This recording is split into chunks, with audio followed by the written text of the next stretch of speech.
Specifications of the Junkers Ju-87 Stuka, G2, dive bomber. Wingspan, 14.98 m. Length, 11.50 m. Height, 3.88 m. Wing area, 33.68 m. Weight of empty aircraft, 3,930 kilograms. Normal takeoff weight, 5,960 kilograms. Engine type, Junkers Jamo 211J1. Power, 1,420 HP. Maximal speed, 396 km per hour. Cruising speed, 326 km per hour. Practical range, 1,530 km per hour. Practical ceiling, 7,360 m. Crew, 2 men. Armament, 2 37mm BK 3.7 cannons and 2 7.9mm MG-15 machine guns. The Junkers Ju-87, designed by German engineer Hermann Pohlmann, was a single-engine, two-seat aircraft. It was first used in battles in the skies of Spain in 1937.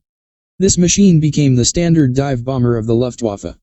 The plane participated in all European campaigns of World War II in the air forces of Germany's allies as a day dive bomber, night bomber, ground attack aircraft, and glider tugger. Was in service of the following countries: Germany, Japan, modified A-1, Bulgaria, 12 prototypes of the R-2, R-4, and about 32 copies of the D-5 aircraft, the United Kingdom, 1 machine, 1 glider, and Japan, modified A-1.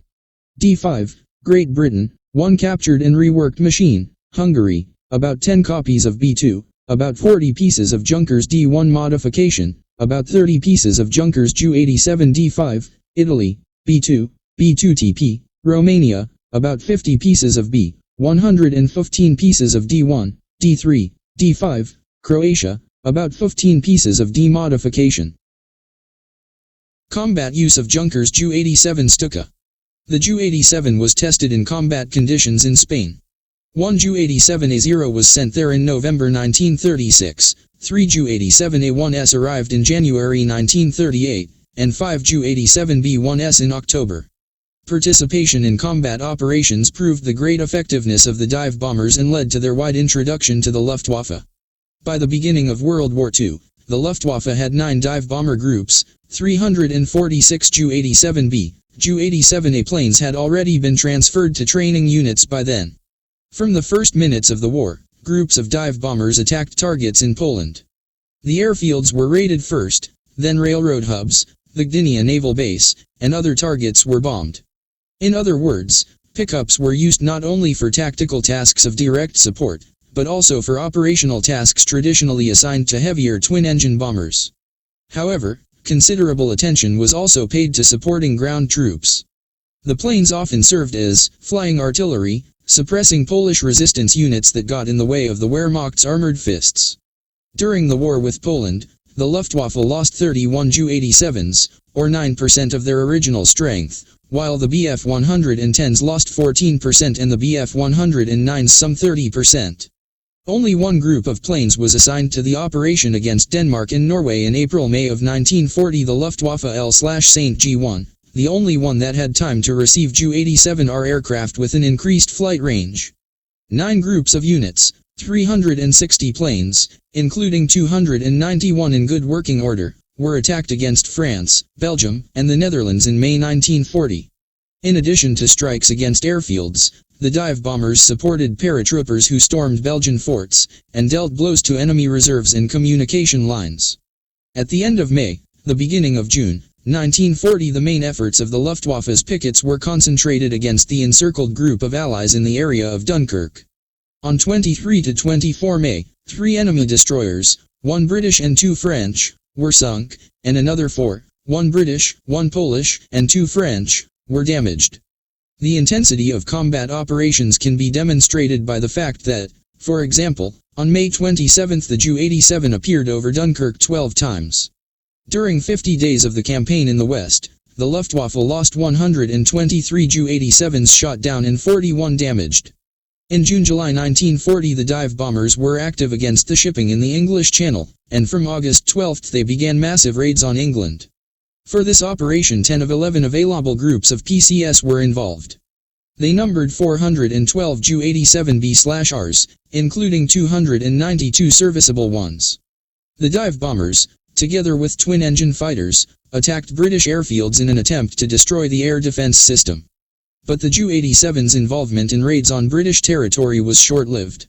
On August 18, the St. G-77 Squadron raided Portsmouth airfields with 109 pickups. 16 of them were shot down in the raid, and another 6, though they made it to the airfields, could not be repaired because of the damage they sustained.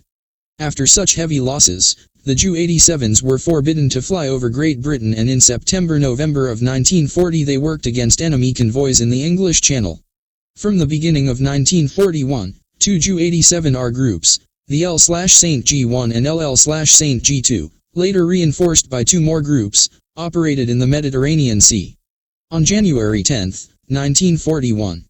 On January 10, 1941, 43 pickets attacked the aircraft carrier Illustries. The ship, which received 6 direct hits, managed to survive due to its armored deck.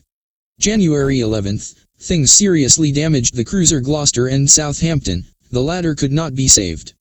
In late January, early February 1940, L/St. G3 and L/St. G1 groups were redeployed to Libya to support the German African Corps.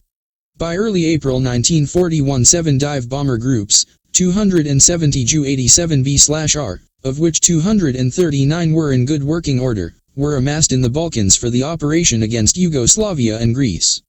This operation for the dive bombers began with a raid on Belgrade on April 6, 1941.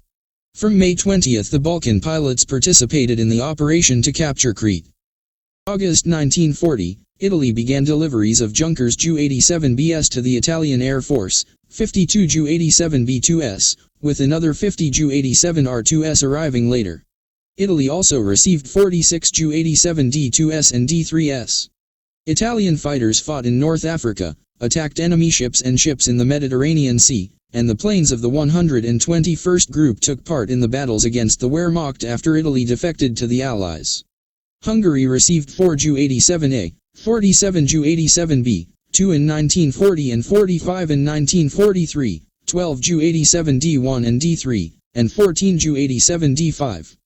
Only Ju-87DS, in 102/1 and 102/2 squadrons, were used in combat, with the remainder serving as training units. Bulgaria received 12 Ju-87B2s and Ju-87R2s, as well as 32 Ju-87D5s. They were operated in the 1st Orliac Regiment, but went into battle only in September 1944, already against Germany. Romania received 115 aircraft, mostly Ju-87D3 and D5 variants. Beginning in June 1943, they were used by the No. 3 Air Group in the Ukraine, and in May 1944 the rearmed No. 6 Air Group made its debut at Yash. After Romania's defection to the side of the anti-Hitler coalition, the planes were used against the German troops.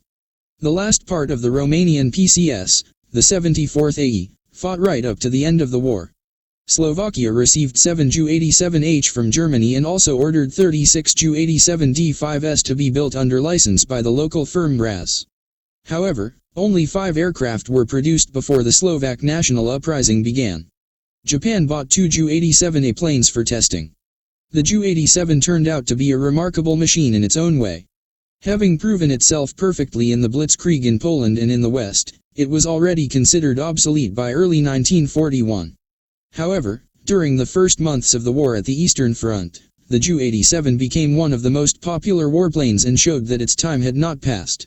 As a result, instead of being taken out of production, the production volume of the thing, on the contrary, was increased. The perfection of the machine was continued. The Ju-87D version gradually transformed from a typical dive pilot into a dual-purpose vehicle, a dive attack aircraft, Ju-87D3, and then into a pure attack aircraft, Ju-87D5. A special-purpose anti-tank aircraft, the Ju-87G, also appeared. Although it became increasingly difficult for dive fighters to operate successfully from 1943 onward, they were used in combat until the final days of the war.